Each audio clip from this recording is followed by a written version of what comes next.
Hey, what's up, guys? So I'm going to make this video about biblical theories and magical connections to the Bible. I want to start off by talking about Genesis, the chapter Genesis in the Bible.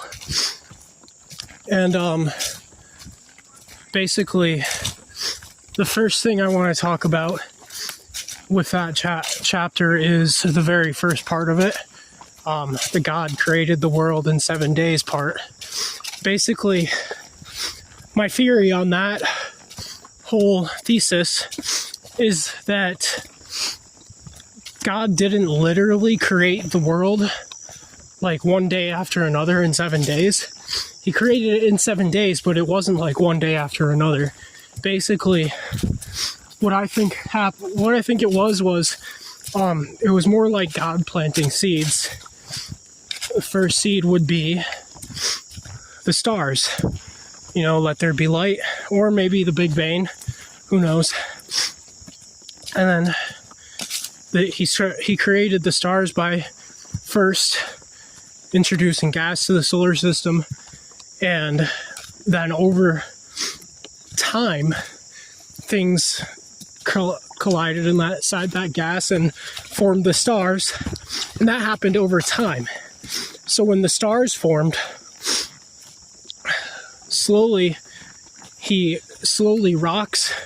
more rocks and stuff like that started colliding together to form the planets and orbit around the stars. So that would be the second seed. And basically it just goes on and on. I guess black holes would probably come before stars. But yeah, you get my point. Basically, it wasn't one day after another.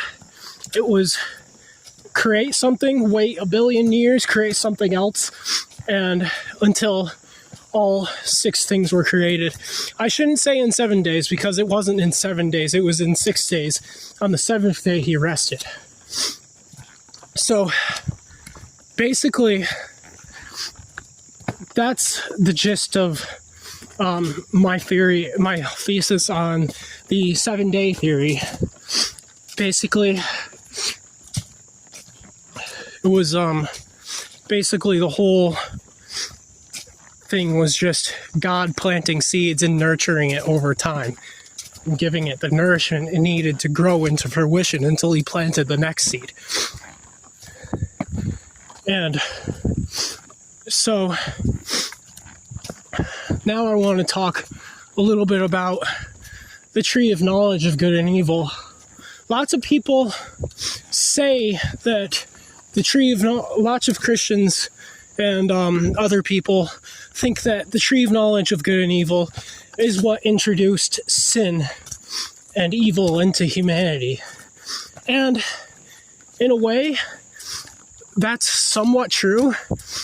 But I think that it's something completely different. I think it also introduced good into humanity as well. And the reason why I say that is because what I think that it actually did was it introduced the concept of empathy into the human mind. Before they ate the fruit, they couldn't feel empathy. And I think that God intended for us to eat the fruit.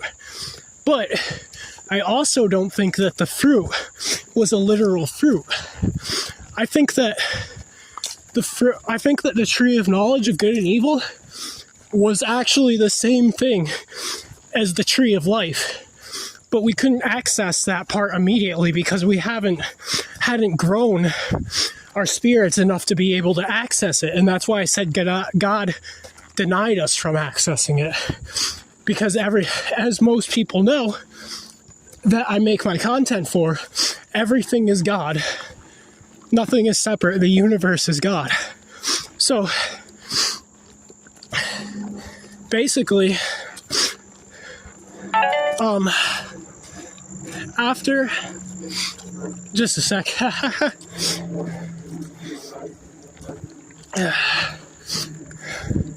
Lost my train of thought for a second. And okay, oh yeah. So basically, something can't be evil without you first feeling the pain of another and recognizing that your actions are evil. So you can't know that something is evil without empathy. And the same goes for good, for doing something good. You can't recognize that something is good without feeling the person's emotions and knowing that they feel good from you doing that good deed. So that's why it's called the tree of knowledge of good and evil, because it introduced empathy. It literally introduced us to the concept of good and evil. And now, what I think that the tree of knowledge of good and evil actually is our energy network and our chakra systems. Because once you start activating your chakras and you start feeling that energy flow, you begin feeling a greater sense of empathy. You then begin feeling more connected and more attuned to your divine self. That's why the serpent said that if you eat from the tree, you'll be like God. And basically, you gain, once you open your chakras, you gain a lot more awareness. You gain a lot more ability to comprehend things.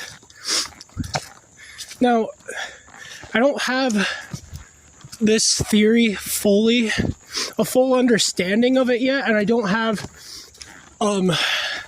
this theory fully mapped out, I guess you could say, because there's some parts that I still don't quite understand.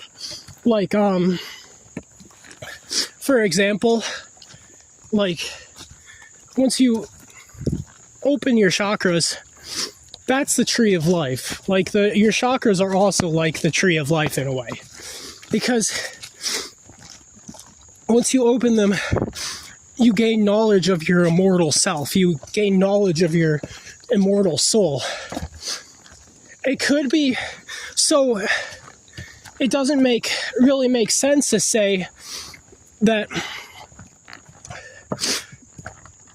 part doesn't really make sense to say that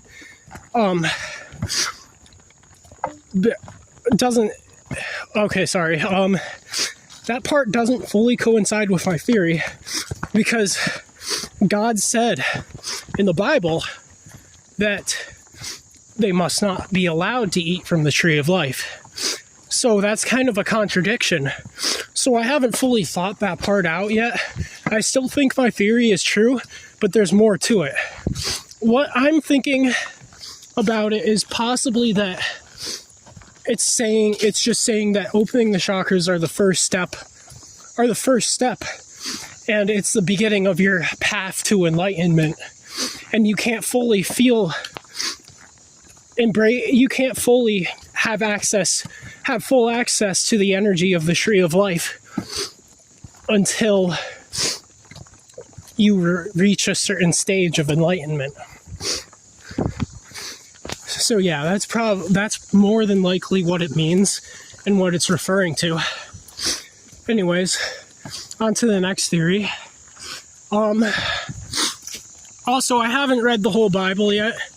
Once I have, I'll probably make another part of this video, because I haven't been able to come up with theories about the rest of the Bible. But anyways, so the next part of my Bible theories is basically, I think that before the Roman Catholic Church started changing things up in the Bible and changing it from its original version, it was originally like a witchcraft grimoire, and it had like a bunch of occult knowledge or something like that.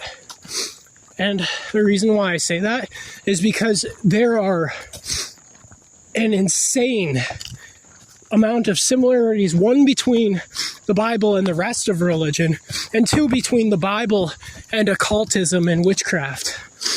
Okay, the first similarity, one, is in witchcraft, we also have a concept of the Holy Trinity. The mother, maiden, and crone, and then the father, youth, and the sage. Okay, so that's only the first part. Then the next thing I want to talk about is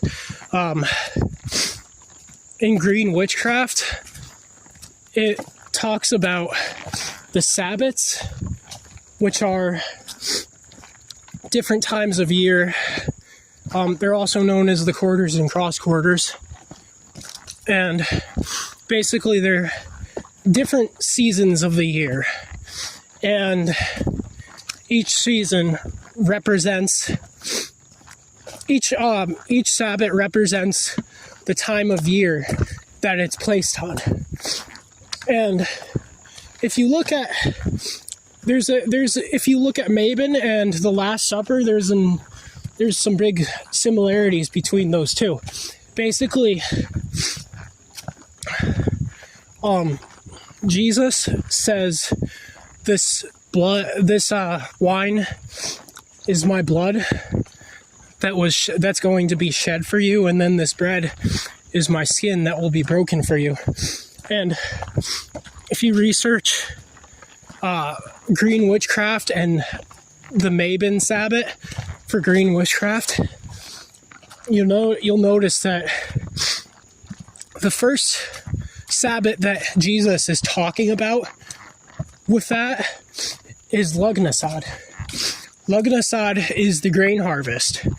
It talks about, and in green witchcraft, it talks about how the god enters his life essence into the grain and sacrifices himself so that we can have bread.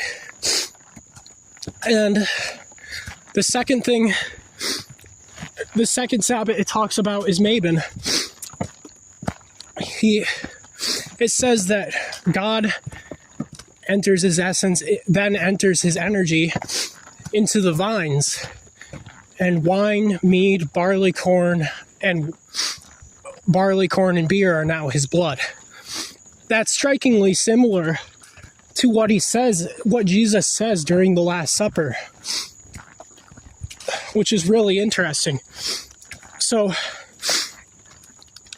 and something that you've also got to remember is that is how stars are created and planets are created, and that's by the death of another star. And in witchcraft, the sun is God. So I think that Jesus' sacrifice is representative of the sacrifice that stars make in order to create new life. And what I think is that Jesus was actually a witch that was heavily in touch with the sun god. And that's the real reason why, one of the real reasons why they killed him. That, and he caused so much trouble for the government that they wanted him dead. But yeah, I think that because, like, another sign of this is that if you talk to a lot of witches, they'll tell you that they consider themselves as God as well as everything else is God. And that's what Jesus was saying, basically. Jesus called himself God. That's part of why, also a part of the reason why they killed him. So now on to the next part, which is Revelations. So there's a lot of people that in the occult that refer to stars as souls. I mean, say that stars are souls. I mean, a person's soul is a star, or their spirit, or whatever you want to call it. And that means that our true selves are these light beings. And in Revelations, something interesting is that it talks about stars being struck and then falling from the sky and hitting Earth. And then the whole world shakes and people hide in caves from the collision. If you connect that to the idea of souls being stars, that becomes a much more interesting verse. Because that could be referring to the idea of awakening. People awakening to their true selves and to their souls. And then the world going through this whole process together. And that's why the world is shaking, because it creates such a big impact on the world. The awakening creates such a big impact in the world that you can feel it across the earth. You can feel the energy of it and the impact of it across the world. So next is another interesting theory that I came up with. It talks about the city of Babylon falling from the heavens with a bunch of precious stones inlaid inside the walls and everything like that. And it talks about there being a lamb sitting at the beginning of a piece of land that's at the beginning of a river. The lamb is representative of Jesus, for people who didn't know. Basically, after that, it says that there's fruits of tons of different colors next along the side of the river, lining the side of the river. And this, to me, is also representative of the chakras. It begins at the beginning chakra, which in some beliefs, which is the root chakra. And in some beliefs, it's representative of the Christ consciousness. And then the river crawls up along multiple other different colored chakras until it reaches the top. That's exactly how chakras are described, as a river, as there being a river of energy flowing through your body through the different chakras. So yeah, that's also a pretty interesting thing about the Bible and the book of Revelations. Anyways, guys, I'm probably going to make a part 2 of this video, because I'm sure that there's some things I missed. It was a long video and there was a lot to talk about. But I think I'm going to take a rest now and continue walking without videotaping. So, see you guys in the next video. See you later. Have a beautiful day. Blessed be, and I love you all. Peace.